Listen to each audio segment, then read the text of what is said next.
Welcome to My Business Matters, the Michigan Chamber podcast. I'm Becky Burtka, and this is with Michigan Chamber. I'm the VP of Member Engagement. Welcome to another episode as we talk about the fast-evolving talent and HR landscape, the biggest developments and trends affecting the workplace and the future of work, and an upcoming summit designed to help navigate it all. We're lucky to have three great resources with us. We have Erin Graves, attorney and member and chair of the Workforce Law Practice Group at Bodman. We have Ashley Higginson, attorney and principal at Miller Canfield, who also specializes in employment and labor issues. And we have our very own Wendy Black, Senior VP of Business Advocacy for the Michigan Chamber. Thank you all for joining us today. Thank you. Thank you. Let's jump right in. So it seems that navigating change and the evolving nature of work, especially after a global pandemic that spurred so much, one of the key constants and challenges facing HR teams now is change. What do you each see as one of the biggest HR issues facing employers from where you sit? Wendy, do you want to start? Yeah, certainly. So, the world did face a significant amount of change in 2020 due to the COVID-19 pandemic. And frankly, employers are still very much struggling to kind of make up for that time and those change. And talent shortages still remain an issue, especially in many industries particularly that are relying on hourly workers. They just can't find the number of workers that they need to properly staff their companies. But there's also issues with skills. There has been a skill gap now for probably almost 2 decades where you have workers who are available to work, but they don't have the skills that the employer is needing to fill those jobs. And then, this new kind of issue with remote work and rising costs has created lopsided expectations between employers and employees in terms of like what does pay and benefits look like, and then also just how many days do I need somebody to come in the office? Is it 5 days a week? And employers who have to have workers in the office 5 days of the week are often struggling more so than those that are able to provide more flexibility. But of course, not all employers can provide that same level of flexibility. So at least from when, our conversations with Michigan business owners, those kind of seem to rise to the top. Yeah, and echoing that, I think when you say a key constant for HR professionals is always walking that tightrope of having to be a friend, an ally to the employees, but also the tightrope of consistency, following the rules, working in a paradigm that works for the employer. And so I think more than ever, the HR professional is struggling with the word no, with ensuring consistency in a world that's a bit more inconsistent from what we've seen before as far as work schedules, work culture, hybrid work, what that looks like for any given employee. So I think kind of maintaining that understanding of you do have hard conversations and saying no, but that no can seem, I guess, a bit stronger and more understandable where there's consistency, which is something employers are still kind of grappling to find what that looks like in the new workspace. I think another maybe more challenge or kind of next step type issue is the DEI space. I think DEI kind of initiated with the idea of hiring and creating a DEI space that it includes different faces and types of employees, but that has kind of transcended to DEI in every aspect of work, in hiring, in maintenance, in the C-suite, in management, in how we think about policying. And I think that's only going to continue with the rise of additional employment in that space and additional roles in that space. So I think that's a critical additional piece that in a remote space creates even more challenges. Yeah, absolutely. And Erin, how about you? Yeah, well, I just see as it's overall change. So we had change during the pandemic, change coming out of the pandemic. We have a lot of new legislation that's been proposed. We have changes in regulation. And for HR, just to keep on top of all of that change is extremely difficult. And then navigating, the ideas like DEI and just overall compliance is extremely hard. That's what I see as the biggest challenge right now. Absolutely. And I think this fast evolving landscape is among the key reasons that we're hosting an event hosted by the Michigan Chamber coming up on March 6th. That's the MyBiz 360 Talent and HR Summit to tackle a lot of these pressing issues. So we're very excited to have the three of you join us today. and want to definitely explore some of those topics that we'll be covering at the event on March 6th. So, Wendy, if you wouldn't mind, let's start with you. We have a session called Under Michigan's Capitol Dome, an employment law update. Would you mind giving us a snapshot of what you'll be covering for those HR professionals and kind of what's happening at the Capitol? Yeah, so the title is somewhat self-descriptive, where we're going to talk about what is happening in Lansing, in our capital city, and specifically in the state legislature. And from an HR and employment law perspective, that's a lot. There's a lot of things that have happened or did happen in 2023, including repeal of Michigan's landmark right to work law, reinstatement of our prevailing wage law. But there are a number of other issues that are outstanding and pending and kind of on some legislators' to-do list for yet in 2024.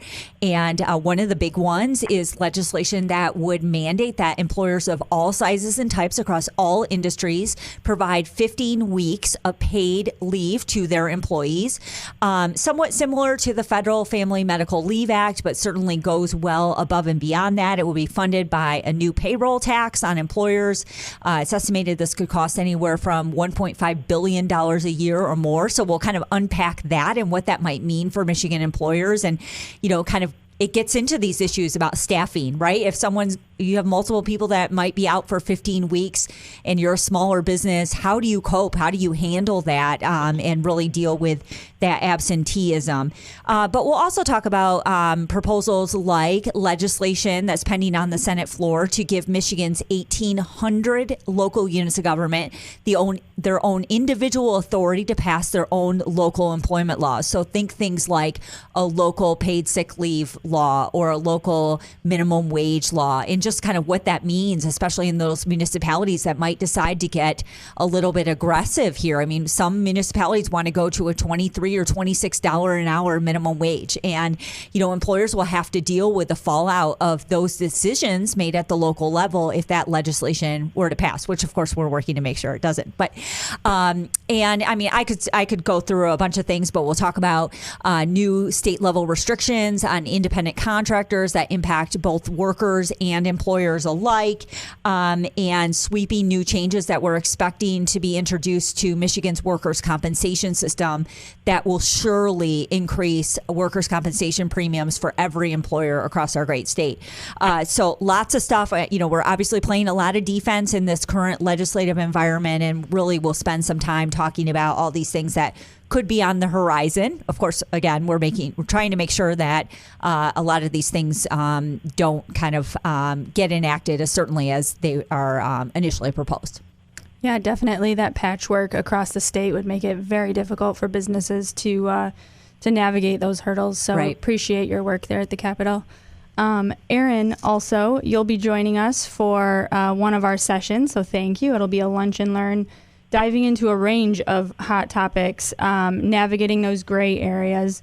Would you mind giving us a sneak peek at what you'll be looking at and how Michigan employers can navigate those hot spots? Well, I'm going to be it's going to be a hot, fast, and quick presentation addressing many of the issues that Wendy just addressed, and letting so employers know what they need to keep their eye on. And also, I'll be addressing changes in mostly federal regulatory bodies like the Department of Labor and the NLRB, point out potential issues employers need to watch for, and then provide guidance on avoiding those issues. And that's very important, because I think the one thing that we know is that businesses want to make sure that when they're operating, they're doing so by the letter of the law, and that they're not making unintended mistakes there. So appreciate that. Ashley, you'll be taking a little bit of a different approach with some of our AI issues and hot topics there. You'll be part of a team that's sharing best practices and recommendations for artificial intelligence and kind of what that landscape looks like. We all know AI is here to stay, and it's only growing. So what kinds of things can employers do to get ready or exist in the current landscape? Absolutely. So AI is a hot topic and a hot word with not a lot of detail behind it, right? So we have kind of the professionals who understand the background of computer kind of science and creating that AI, and then we have a lack of regulation and law surrounding how it should exist at all, let alone in the workplace. And so against that backdrop, we'll kind of work to introduce where we're at and what it is we do have, which is some federal guidance and some understanding of a commitment to safeguarding AI, but also embracing its realities as it comes forward with things like the Biden executive order, with EEOC guidance surrounding hiring practices and the utility of AI in that space and another documentation space, as well as it relates to ADA accommodation or other disability accommodation, and how AI can both be helpful in that regard and perhaps extremely hurtful in a way we don't even recognize yet. Other than that guidance, we'll think about what might be ahead. So you see significant amounts of states starting to create at least legislation around a working committee or some type of group that's going to be thinking about the next steps and how we legislate this space. And then we will explore the law that does exist around this in employment, which again usually highlights this idea of the potential for bias and how to safeguard around that and be checking it. But beyond the employment hiring process and AI, which is kind of the hot topic that really does exist with guidance right now, there's also just the realities that your workforce is likely utilizing this, and based on what you as an employer are providing as a service, as a product, you need to be thinking about the other exposures in not having control around something while you learn to embrace it. And so we'll talk about policies that are helpful depending on your workspace, be it intellectual property considerations, medical or other personal confidentiality issues, hiring practices and bias, certainly the use of performance-based tools through AI, and then also creativity spaces. Do you want your employees using this if you're a creator or someone who's really looking to find original work? So depending on what type of employer you are, there are considerations to be made in how you're policying that, most notably likely with a policy that first condemns it, if you will, and then explores the manners in which it can be used in a way that, at least at first, is controlled by you as the employer instead of kind of in the free market that employees might be using it in now. That's a lot of great information. And I will say, too, I should have mentioned that all of our panels that we're talking about today are SHRM and HRCI certified. So they will continue those continuing education credits, and folks will have those takeaways from each of the sessions that we're addressing. So hopefully they'll be as educational and helpful as possible with the experts we have here. So as we continue, I think there's been a flurry of activity. We've had a lot of changes in policy and ground rules and issues that are coming at employers specifically, whether they're federal or state level. How would you rank or describe this level of change in the last year or maybe 2 years? And what does that landscape look like, and how are we living in that these days? Wendy, I think you have something on the tip of your tongue. So it's hard to kind of give it an exact rank because we're not looking at apples to apples. So over the last 40 years, Michigan has either been a red state, meaning run by Republicans, or a purple state of kind of like the shared power, versus this is kind of like the first full legislative session where we are a blue state, that Democrats control all branches of government. And so it's kind of hard to put a rank on it, just because I feel like it's not really fair to say that this year is anything other than just kind of politically different, right?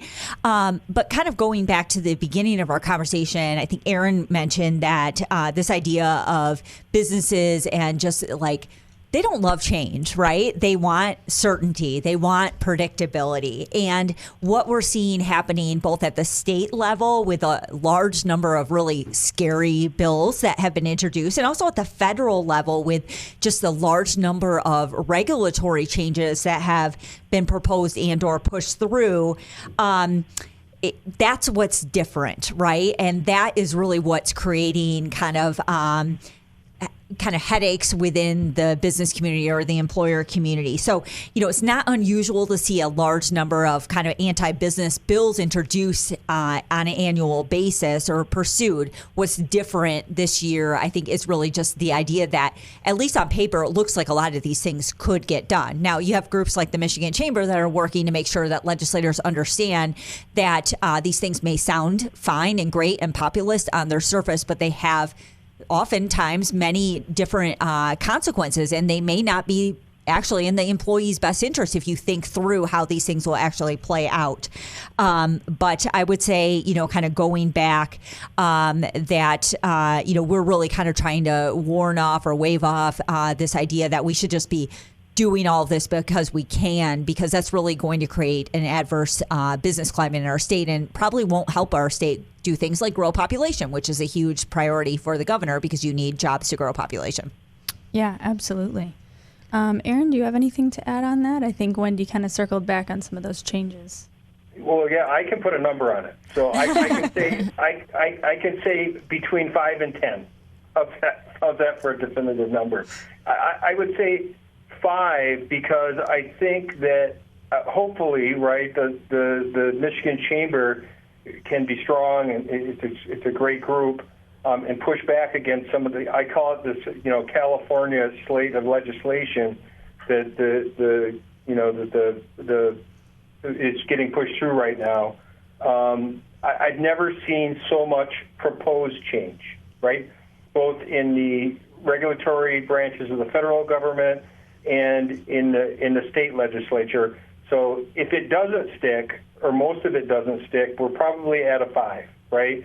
But if all of this sticks, it's going to be a 10 as far as change goes.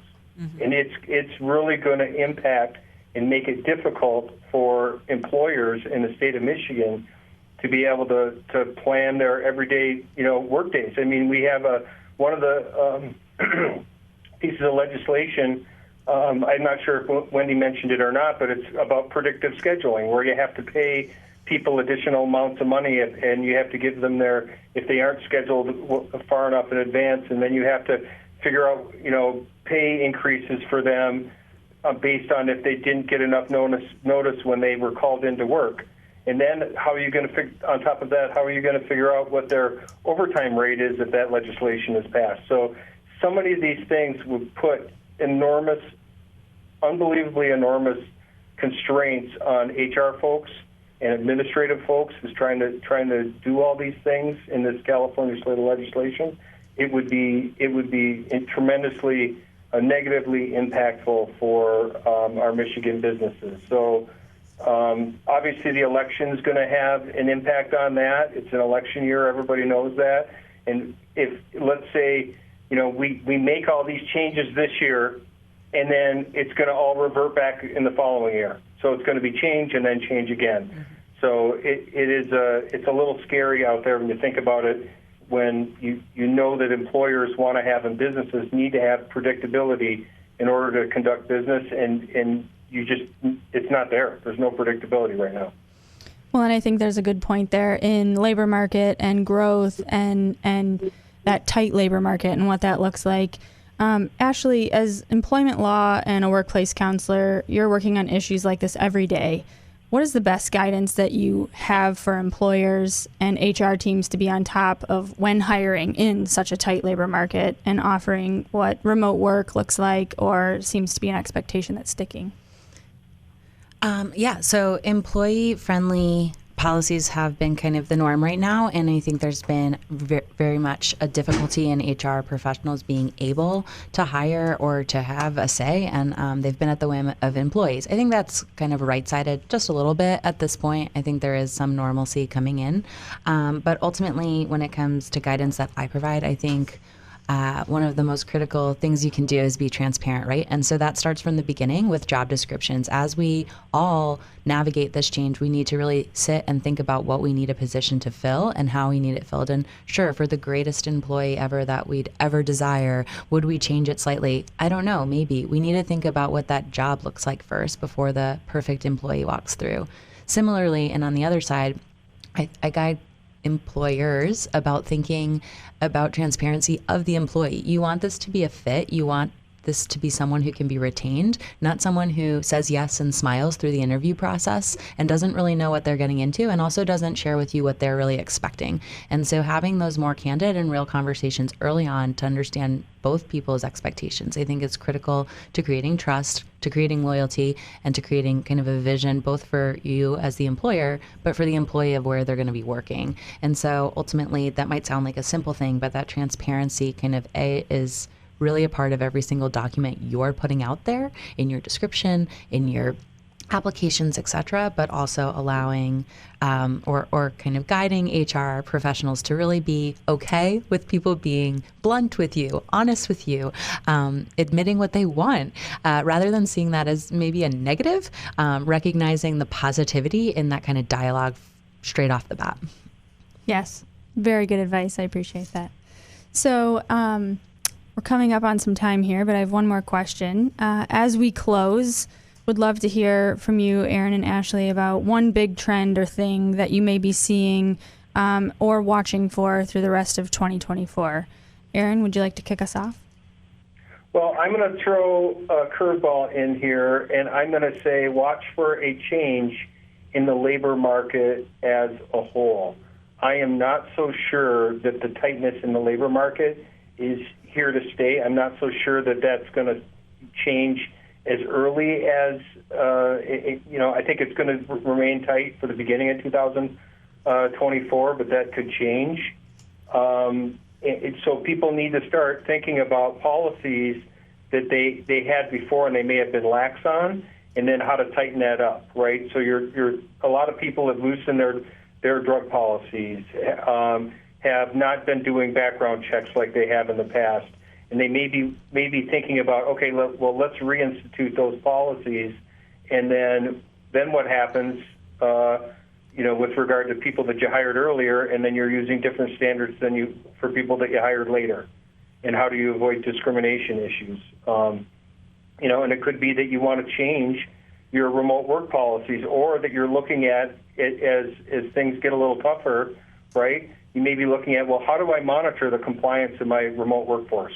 Those are really hard and individualized issues to address. Definitely.